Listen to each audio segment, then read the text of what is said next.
नमस्कार दोस्तों, कैसे हैं आप? वही लास्ट वीक फ्रेंडशिप डे था, तो बहुत सारे लोगों की रिक्वेस्ट थी कि फ्रेंडशिप डे के बारे में भी हमें कुछ ना कुछ बात करनी चाहिए। बट मैंने उस वक़्त नहीं डाला, क्योंकि मुझे लगा कि फ्रेंडशिप डे स्पेसिफ़िक क्यों? क्यों हम उसे बाँधें 1 दिन में? बल्कि देखा जाए तो फ्रेंडशिप तो एक ऐसा जज़्बा है, दोस्ती तो एक ऐसी चीज़ है जो ज़िंदगी भर हमारे साथ रहती है। आई थिंक ज़िंदगी के बाद भी साथ ही रहती है। तो इसीलिए उसे 1 दिन में बाँधना शायद उतना जस्टिफिएबल नहीं होगा।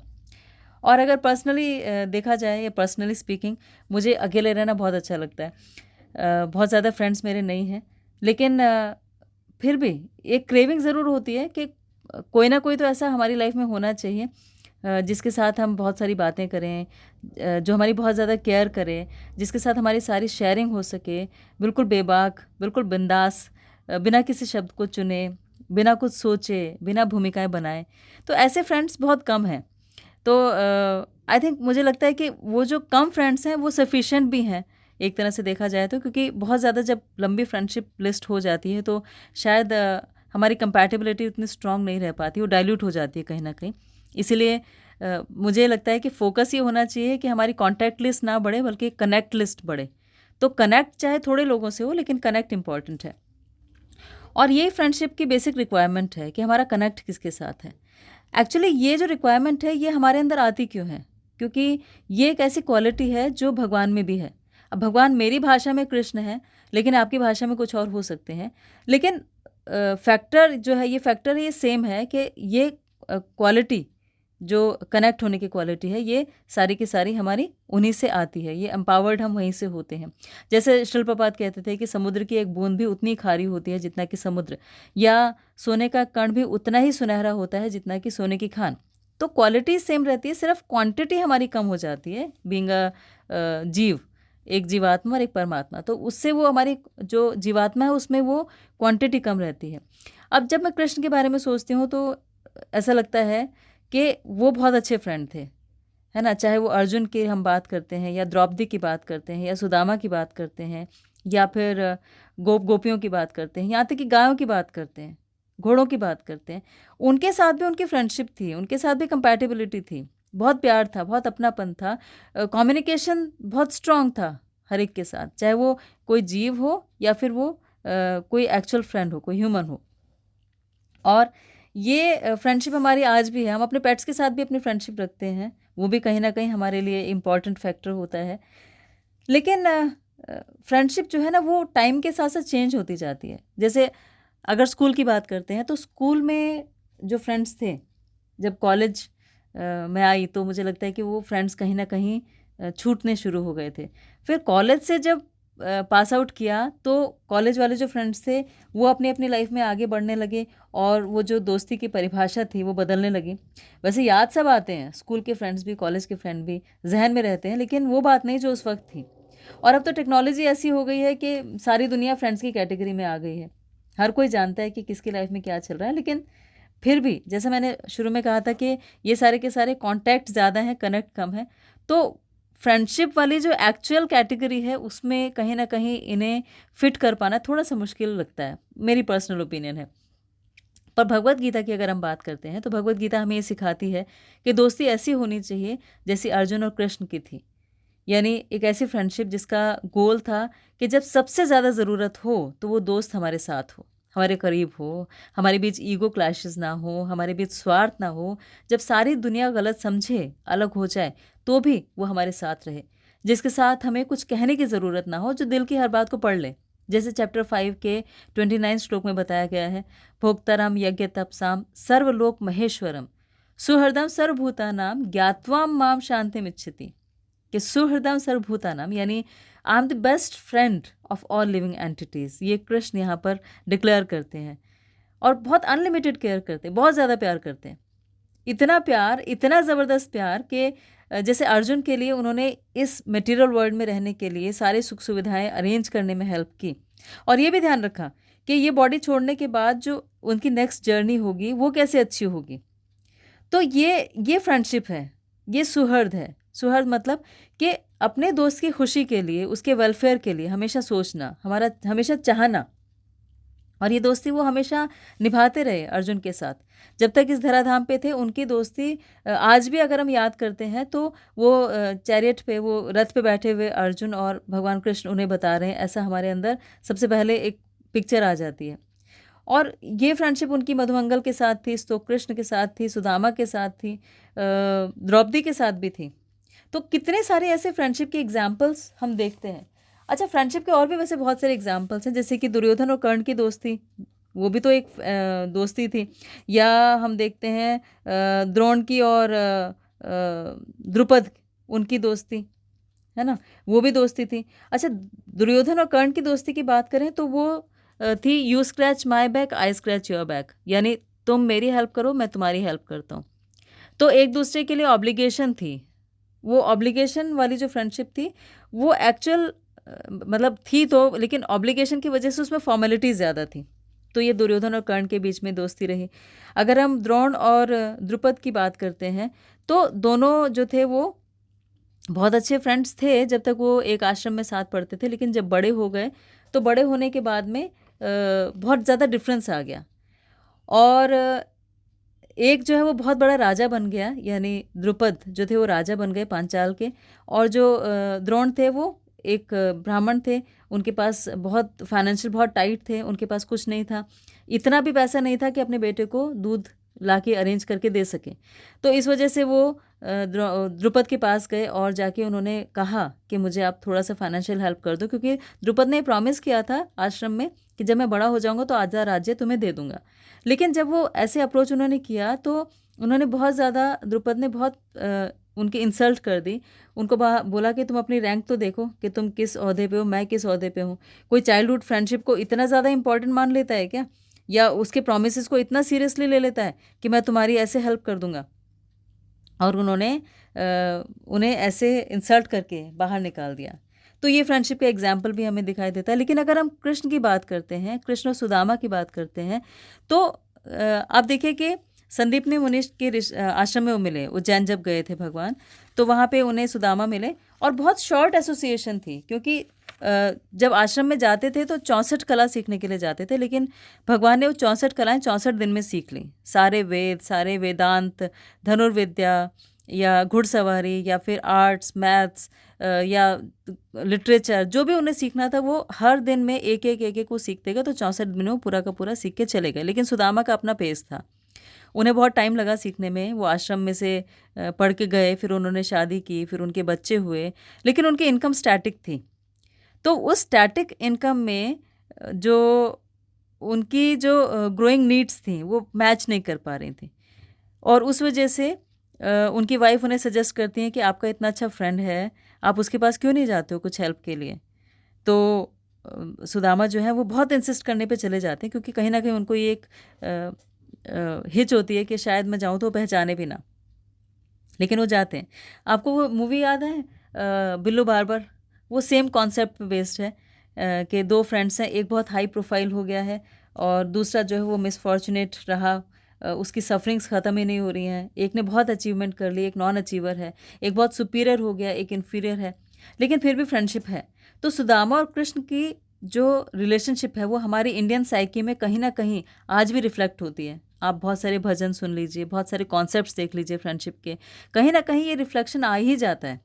तो ऐसी दोस्ती इन दोनों की थी, और जो भगवान थे उन्होंने उस दोस्ती को बहुत अच्छी तरह से निभाया। He set an example for us कि फ्रेंडशिप कैसी होनी चाहिए, और उसमें कोई रैंक, कोई सुपेरियरिटी, कोई इन्फीरियरिटी, इन सब का कोई कुछ मायने नहीं रखता है। तो ये एक फ्रेंडशिप का एग्जाम्पल हम इसमें देखते हैं कि फ्रेंडशिप कैसी हो। फिर जो एक फ्रेंडशिप जो बहुत इम्पॉर्टेंट है, द्रौपदी और कृष्ण, उनकी फ्रेंडशिप थी, इतनी स्ट्रांग थी कि कृष्ण बोलते थे कृष्ण। तो एक नाम द्रौपदी का ये भी है। उन्होंने द्रौपदी की बहुत हेल्प की, हमेशा हेल्प की। तो फ्रेंड्स होते इसीलिए हैं कि आपकी जब ज़रूरत है, जब आप बहुत ज़्यादा परेशानी में हैं, तो फ्रेंड्स आपके हमेशा आपके साथ होने चाहिए। जैसे ऋषि दुर्वासा एक बार आ गए थे जब द्रौपदी और जो पांडव थे वो वन में थे, तो वो अपने 10,000 शिष्यों के साथ आकर उनके लिए खाने का अरेंजमेंट करना था, और कुछ भी नहीं था। एक उनके पास ऐसा अक्षय पात्र था जिसमें से जितना मर्जी खाना निकल सकता था, लेकिन उसमें एक कंडीशन थी कि जब तक द्रौपदी ने उसमें से नहीं पाया है तब तक उसमें से आप अनलिमिटेड ले लो उस दिन के लिए। पर उस दिन द्रौपदी ने भी ले लिया था। तो अब जब ऋषि दुर्वासा आए और स्नान करने के लिए गए और उसके बाद उनके लिए भोजन परोसना था, तो उनके पास कुछ भी नहीं था पांडवों के पास। और ऋषि दुर्वासा इस बात के लिए माने जाते थे कि अगर उनको थोड़ी सी भी इंसल्ट कर दो तो बहुत क्रोधित हो जाते हैं।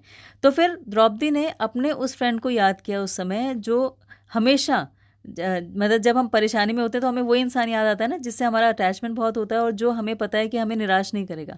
तो भगवान कृष्ण को याद किया और कृष्ण आए और उन्होंने कहा कि वो पात्र दिखाओ, और पात्र में सिर्फ एक दाना चिपका हुआ था चावल का, तो उन्होंने उसको ग्रहण कर लिया और ग्रहण करके उनको लगा कि वो तृप्त हो गए। और जब भगवान तृप्त हो जाते हैं तो सारा संसार तृप्त हो जाता है। तो जैसे वो तृप्त हुए तो जो दुर्वासा मुनि थे उनका पेट भर गया, उनके शिष्यों का पेट भर गया और उन्हें लगा कि अरे हम कैसे खाना खाएंगे। तो यस्मिन तुष्टे जगत तुष्टम, कि आपने अगर उस परमात्मा को, उस लॉर्ड को अगर संतुष्ट कर दिया है तो आपकी लाइफ में असंतुष्टि का कोई भाव ही नहीं रह जाता। फिर भगवान जो थे वो रिपे भी करते हैं एज फ्रेंड, वो हमेशा रेडी रहते हैं हेल्प करने के लिए अगर उनको हम थोड़ा सा भी कुछ भी करते हैं। जैसे जब सुदर्शन चक्र उन्होंने चलाया शिशुपाल को मारने के लिए तो उनकी फिंगर थोड़ी सी कट गई थी। ऐसा देख के द्रौपदी ने उस वक्त क्या किया था कि अपनी साड़ी का पल्लू से थोड़ा सा कपड़ा फाड़ के और भगवान को पट्टी बांध दी थी। तो भगवान ने इतना ऑब्लाइज्ड इस वजह से हो गए कि जब द्रौपदी का चीरहरण हो रहा था कुरुसभा में, दुशासन चीरहरण कर रहा था, तो भगवान साड़ी के रूप में ही आए और उनको उस सिचुएशन से बाहर निकाला, उनकी डिग्निटी को मेंटेन किया। तो कई बार हमारे जो दोस्त होते हैं वो इनविजिबल रहते हैं, लेकिन इनविजिबल रहकर भी हमारी बहुत ज़्यादा हेल्प कर देते हैं।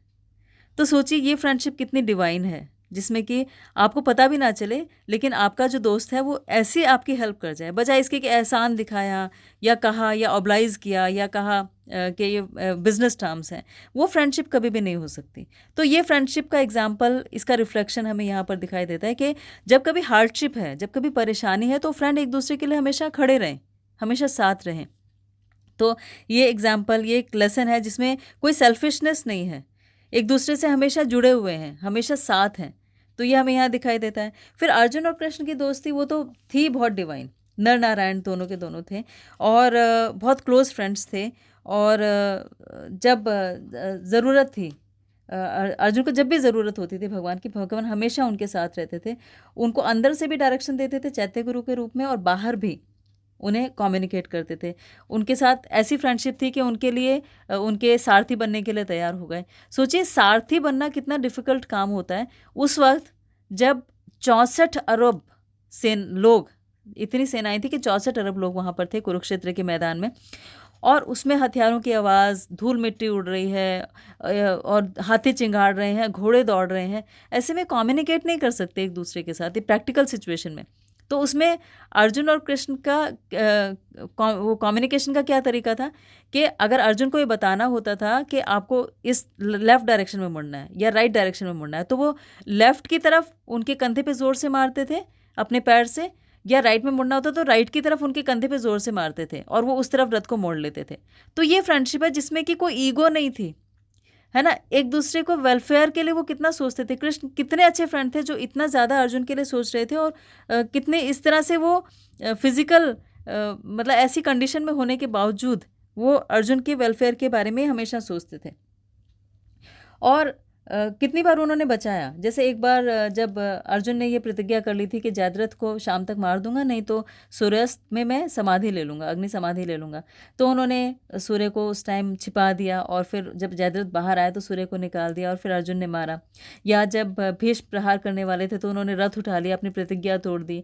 या फिर जब कर्ण प्रहार कर रहे थे तो उन्होंने अपने पैर से ज़ोर से रथ पर मारा, रथ के नीचे के एरिया पे, फ्लोर पे, और वो रथ थोड़ा सा धंस गया ज़मीन में। उस वजह से जो कर्ण का है वो निशाना चूक गया और अर्जुन के माथे के ऊपर जो मुकुट था उसको टच करके बाहर निकल गया।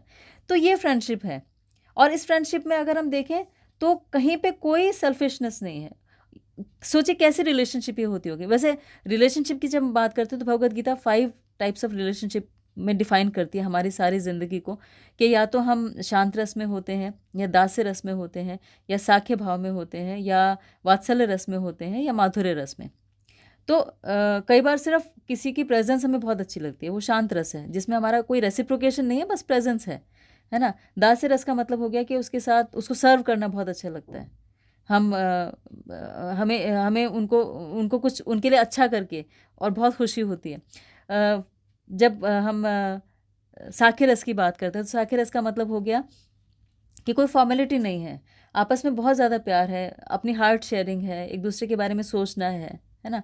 वात्सल्य का मतलब कि माता-पिता की तरह प्यार करते हैं, माधुर्य का मतलब ये सारे के सारे रस उसमें आ गए कि वो शांत भी है, वो दास्य भी है, सेवा करना भी अच्छा लगता है, देखना भी अच्छा लगता है, आपस में शेयरिंग भी अच्छा लगता है या एक माँ-पिता की तरह केयर करना भी अच्छा लगता है और प्यार करना तो है ही। तो इस तरह से भगवान जो है कंट्रोल्ड हो जाते हैं इस रिलेशनशिप में, किसी भी रिलेशनशिप में बन के।